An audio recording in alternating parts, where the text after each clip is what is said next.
A very good evening, ladies and gentlemen. This is Sunday Unscripted. My name is Matthias Tiwulia, and today my guest is Lucy Karanja, CEO of Capital Connect Aviation School, right here at Wilson Airport, Nairobi, Kenya. Hi, Lucy. How are you? How you doing, Matthias? Good to see you. Thank you for having me. First of all, who is Lucy Karanja? Lucy Karanja, for now, is a Christian. Yes. Woman of God, seeking Him every day, a mom, a wife, and a dreamer, and a business lady.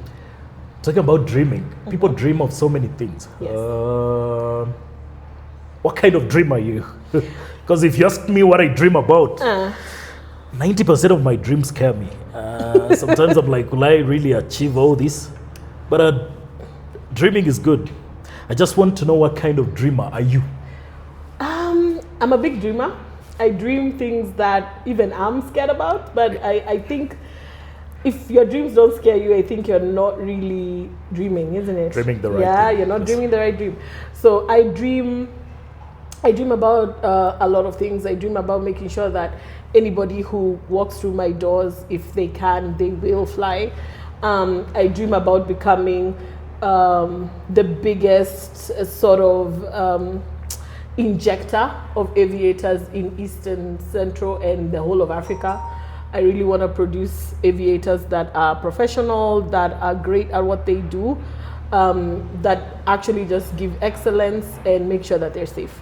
So that's my biggest dream, and also making sure that, Capital goes over and beyond what my expectations are. Okay, I think I got to know you 2 years ago, and we first met here at Capital Connect. Yes. And one thing I first discovered here was the welcoming, the doors flung wide open at the first moment I stepped here. And it's one thing that kept me coming back to you, getting to know Capital Connect, getting closer to you. And it's an advantage on your point. Yes. Because there are so many places I've gone to, and it's all about being a school. It's all about money. Are you here for PPL? Are you here for CPL?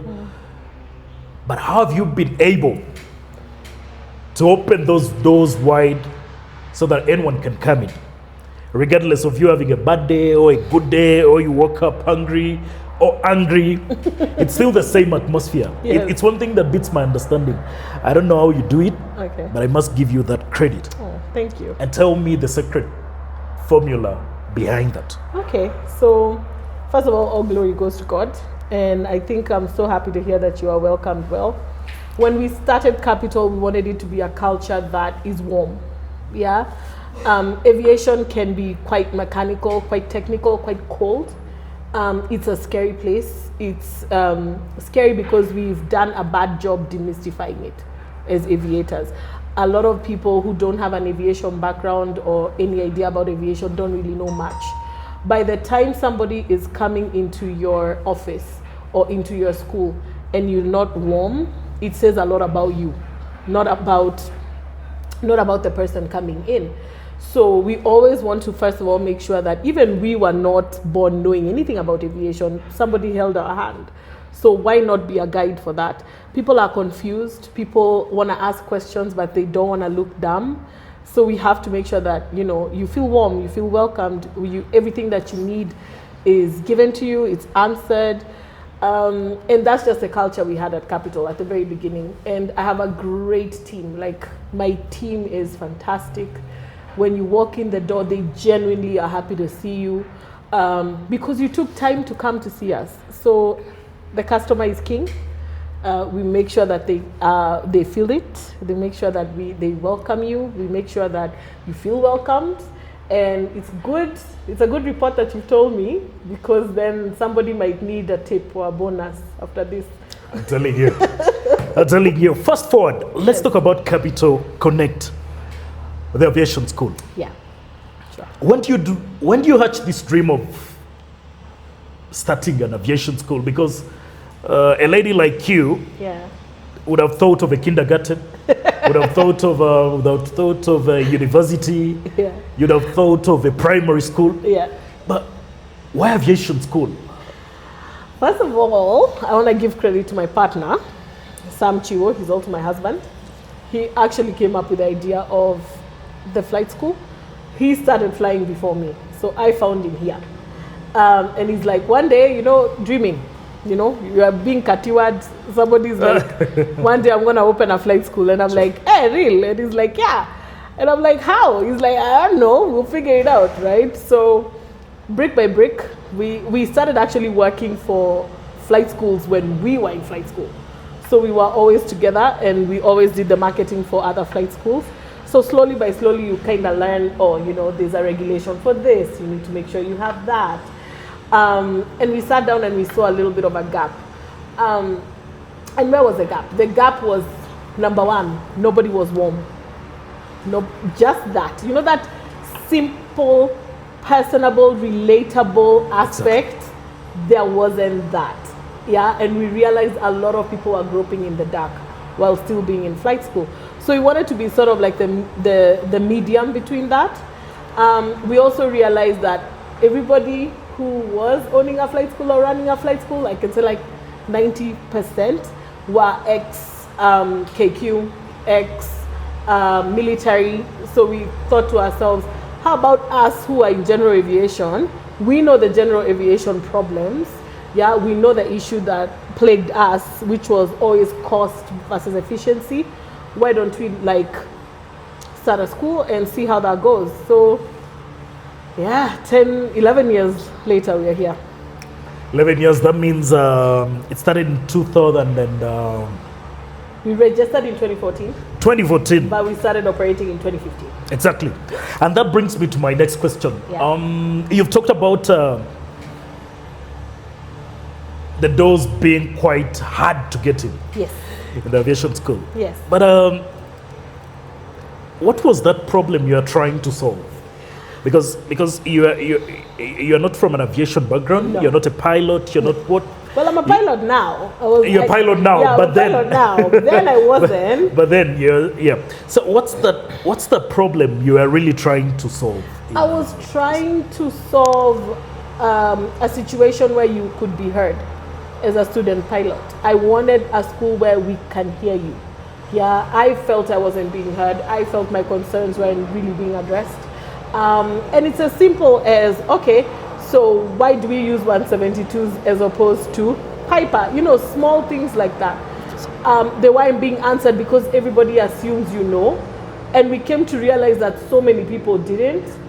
So when we opened the school, we really wanted that, and we also wanted it to be a cost-effective school where we're not so highly priced that we lock out people who are just like us, right? And we just wanted to create an environment that was warm, that was safe, that you are able to get your money's worth, and that you actually used to be, you can be heard, and we address your situations. Okay.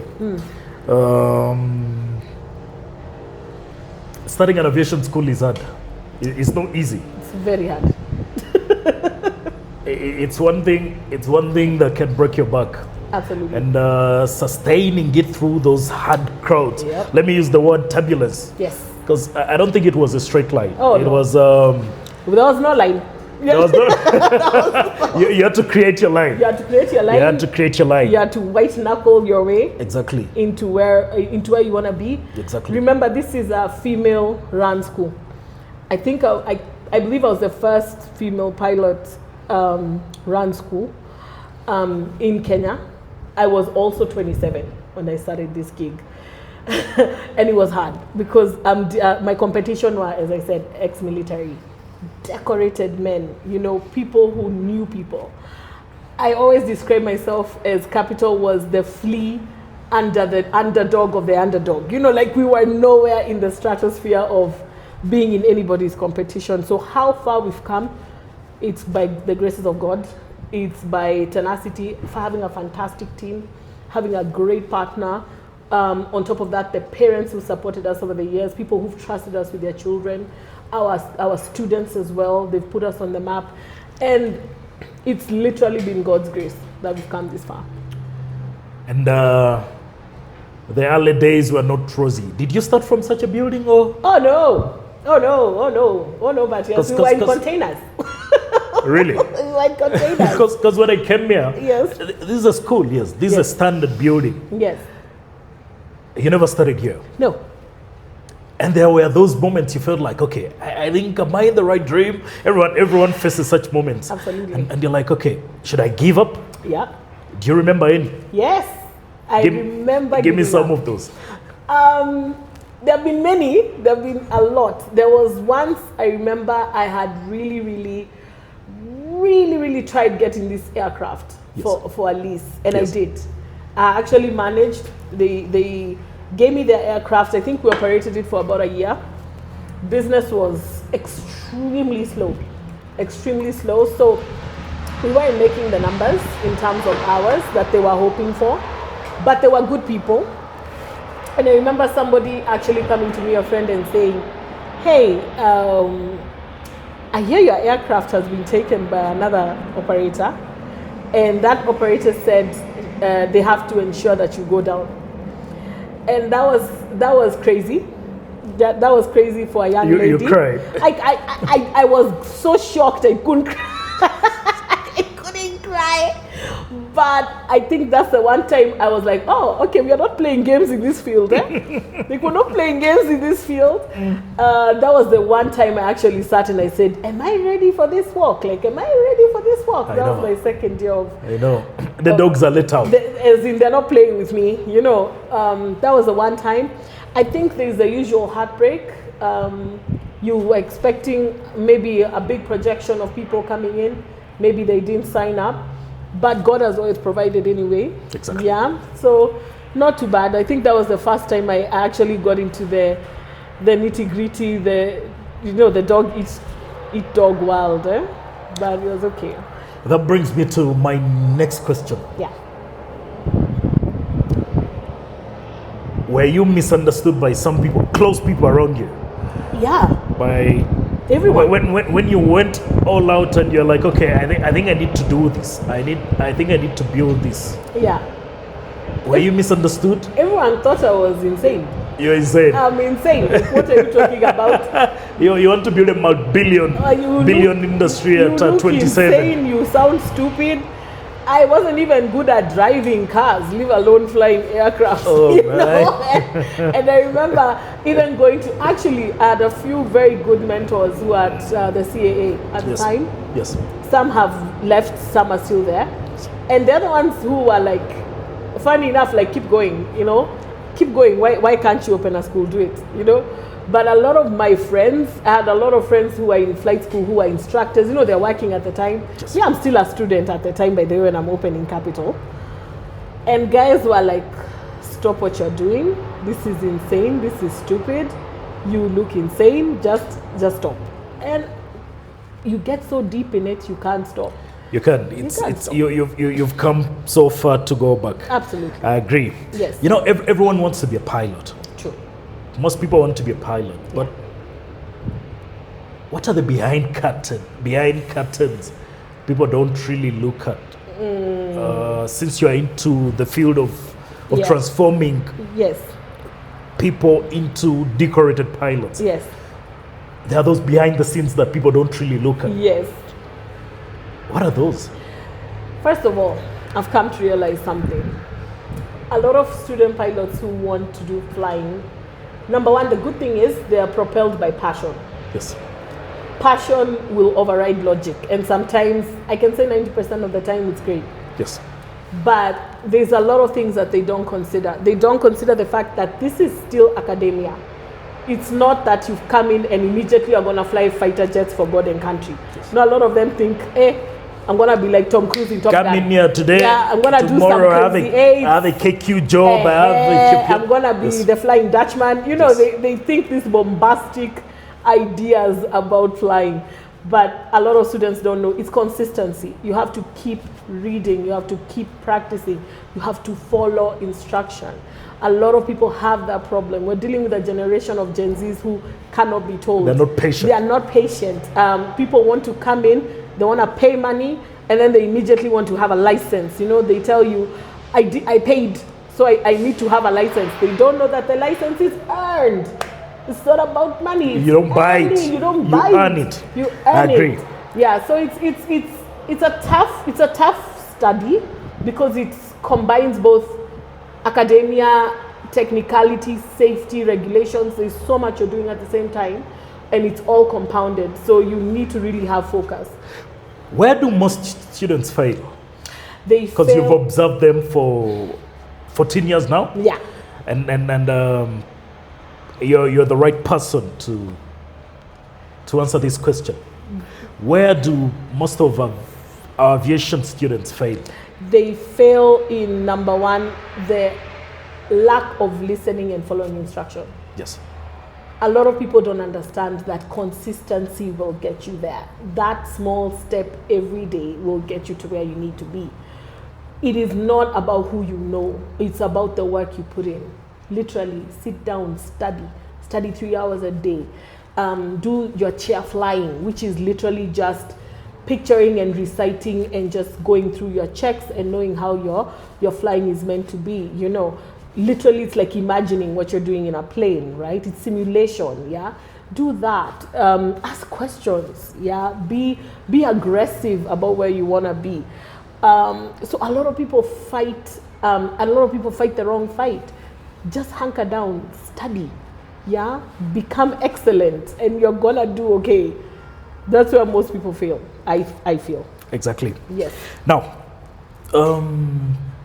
ABC 54 Aviation is a media house that was open to elevate African aviation. Amazing. And I always ask this question. Are we on the right track in Africa here as approved training organizations? Are we on the right track? Can you assess it and tell us if we're on the right track, or there are some things that need to be changed? I think generally we are on the right track. Yes. I think I feel ATOs have their heart in the right place. I feel we need more support from government, you know, the CAAs and the airport authorities.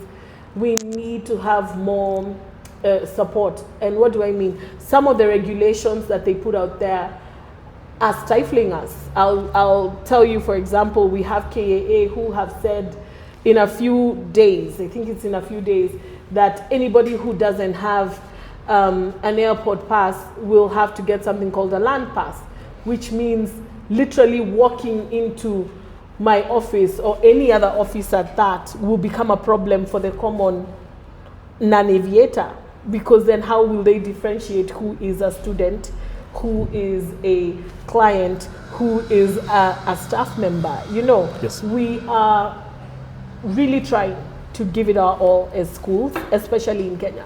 We are really, really trying. But I feel like regulations and the people who, you know, the people who oversee us in terms of facilities are not really helping. That's a big challenge. Yes. And it is. one challenge I've discovered Right. is the financing bit of it. Yeah, stuff.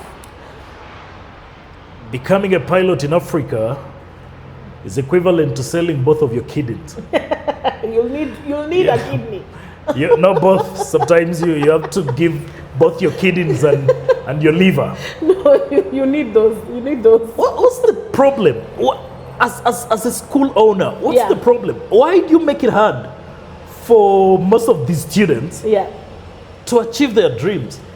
I actually don't make it hard. The funny thing is, The cluster of you the people. cluster of us. Yes, because you're always in the same range Let now. me tell you, we are fighting a fight that you wouldn't even understand.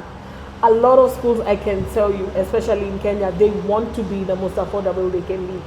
But remember, to fly an aircraft, you need so many things. You need the aircraft, okay? One. You need the fuel. 2, You need the maintenance, 3, all right? You need to pay the government taxes. and fees, all right? 4, You need to pay your rent. Okay, and 5. all that goes against the dollar. So if the dollar is crazy, everything else goes up. goes down. Yeah, Goes up. Goes yeah. up. We have tried our best. I can tell you every single school has tried their best. You're going against your own costs and you're going against the competition. Yeah, and you're going against even living costs. You still have to pay your people well, isn't it? True. So our margins are minuscule. In fact, a lot of us are actually being sustained by liquidity. Literally just money coming in. There is almost no money left when you do your checks and balances. So the cost of everything is literally the problem. Oh. Yeah. But what can we do to change that? Because we need subsidies. We need we need people I really need a sustainable solution, because every time I interact with a student, right, they tell me, you know what, I want to be a pilot. Yes.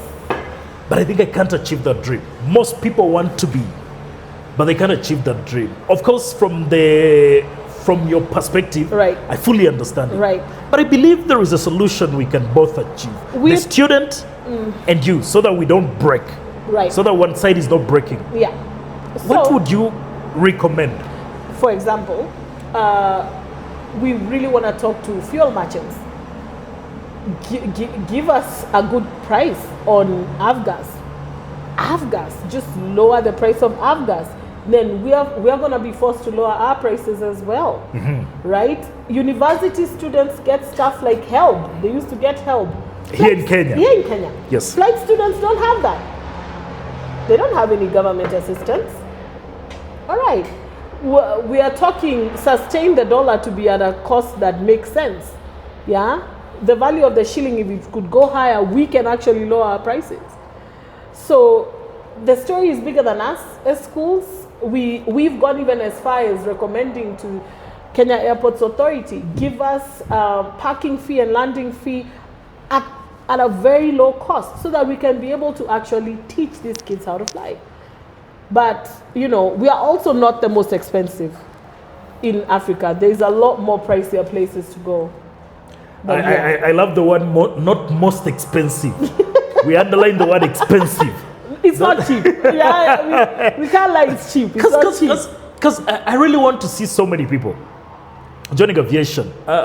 Flying shouldn't be for the wealthy. It shouldn't. And I would really love every stakeholder to come and fix this problem, because it has gone on for long. True. And I believe we can find a solution. Absolutely. Now, as an aviator, yes, sir, and a school owner, yes, sir, there is one challenge that I've also discovered. When students come to most of these schools, right, of course they come with dreams and they come with expectations, and you don't know how someone is getting the tuition they're paying. Sometimes they're like, if I could do this and graduate and get a job, then I will be able to recover my money. Most of these students are on loans. Okay. Most of these students are